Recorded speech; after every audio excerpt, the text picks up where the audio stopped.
Wish you many many happy birthday my dear husband. ఇలాంటి బర్త్డేలు మరెన్నో జరుపుకోవాలని నేను మనస్ఫూర్తిగా కోరుకుంటున్నాను. ఎందుకంటే మీరు హ్యాపీగా ఉంటాను కదా, మేమందరం హ్యాపీగా ఉంటాము. నేను, పిల్లలు అందరం కూడా మీకోసం నేను మంచి కేక్ అంటూ ప్రిపేర్ చేశాను. ఇది చాలా అంటే చాలా టేస్టీగా వచ్చింది. తర్వాత కేక్ కటింగ్ అయింది. అందరం తినిపిస్తూ ఉన్నాము. ఫస్ట్ నేను, తర్వాత పిల్లలు, తర్వాత మా మరిది గారు వీళ్ళందరూ తినిపించారు. తర్వాత కేక్ కటింగ్ అయిన తర్వాత అందరం కేక్ అంటూ టేస్ట్ చేసాం. కేక్ అయితే చాలా అంటే చాలా బాగుందండి. దీని లాంగ్ వీడియో కూడా నేను అప్లోడ్ చేశాను, చూసేయండి.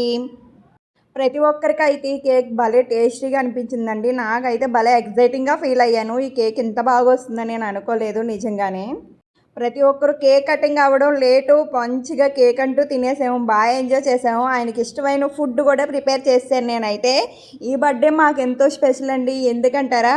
అది తెలియాలంటే నా లాంగ్ లెంత్ వీడియో అయితే చూసేయండి. కేక్ కటింగ్ అయిన తర్వాత పిల్లలు నేను కూడా గిఫ్ట్లు అంటే ఇచ్చేసాము. నా గిఫ్ట్ అయితే చాలా బాగా నచ్చిందండి. ఆయనకి బాగా ఇష్టమైంది ఇచ్చాను నేనైతే. ఆయన టేబుల్ మీద ఎప్పుడు రెగ్యులర్గా మంచి మంచి ఫొటోస్ కానీ మంచి మంచి గిఫ్ట్లు అంటే పెట్టుకుంటారు. దానికి తగ్గట్టుగానే ఇచ్చాను. ప్రతి ఒక్కరికి కేక్ అయితే బాగా నచ్చింది. లాస్ట్లో మా హస్బెండ్ నా గిఫ్ట్ అంటే ఓపెన్ చేస్తున్నారు. ఈ వీడియో కనుక మీకు నచ్చితే కనుక లైక్ కొట్టండి, షేర్ చేయండి, నా ఛానల్ సబ్స్క్రైబ్ చేసుకోండి. గిఫ్ట్ కూడా ఆయనకి చాలా బాగా నచ్చిందండి. బాగా వచ్చింది ఇదైతేను. దీని లింక్ కావాలంటే కింద కామెంట్ చేసేయండి. నేను లింక్ అనేది ఫార్వర్డ్ చేస్తాను. పిల్లలు ఎలాంటి గిఫ్ట్లు ఇచ్చారో చూడాలంటే మీరు లాంగ్ లెంత్ వీడియో చూడాల్సింది. అప్పటి వరకు ఉంటాను. Bye bye. చూసారా గిఫ్ట్ ఎంత బాగుందో? సూపర్ అంటే సూపర్గా ఉంది.